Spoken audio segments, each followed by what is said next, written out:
Over the past few years, we saw an increase in violent protests.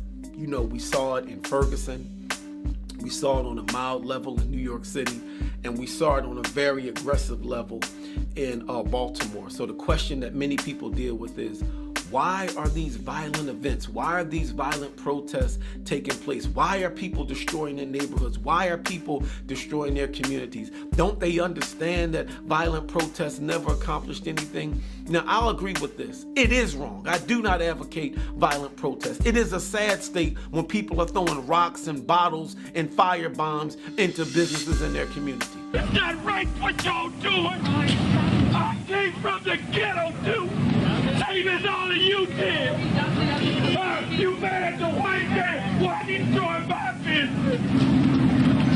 Why destroy my truck? But I believe these events unfortunately take place because America as a nation and many nations do not really see the damages of injustice until it comes to that point. The question is not, why are they rioting? The question is, why aren't we responding to injustice? The reason they're doing that is because they have lost all hope and all faith in the criminal justice system to be fair with them. We can win concrete victories as we have in the past through nonviolence if we can say and if we can show people that we are gaining something by following this course, they will continue.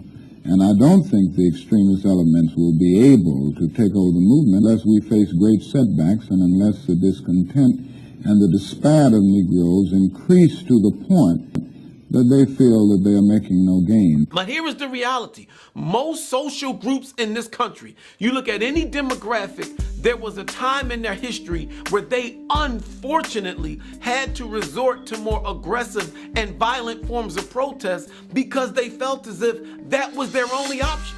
Even consider this. Think about the civil rights movement. Yes, Dr. King, the unofficial leader, he followed the teachings of Gandhi. He was a pacifist and he did advocate nonviolent direct action. But if you think about it, the civil rights movement in the 50s and 60s was a story of violent protests.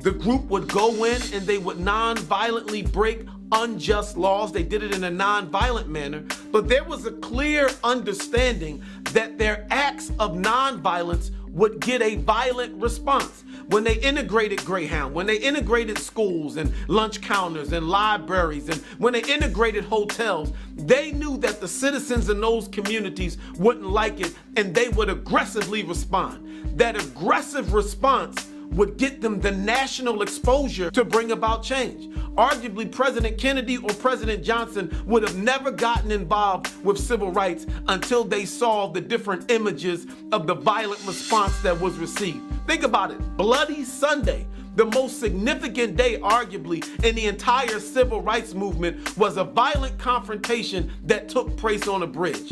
It was that violent confrontation that got the national exposure necessary to move forward voting rights in this country. That's a sad thing. Why does it have to take all that? I would say if we really want to stop these violent protests from happening, we have to be more aggressive with dealing with injustice. Here we are now, 20 years removed from the Rodney King incident. 20 years. We saw the tape. We saw him being beat on the ground, but here's the reality. The officers in that case were acquitted. The city of Los Angeles went up in flames. Then the federal government got involved and we saw justice. I was talking to a friend of mine recently and we were talking about that, and a friend of mine said, well, that was 20 years ago. And my response was, what have we learned?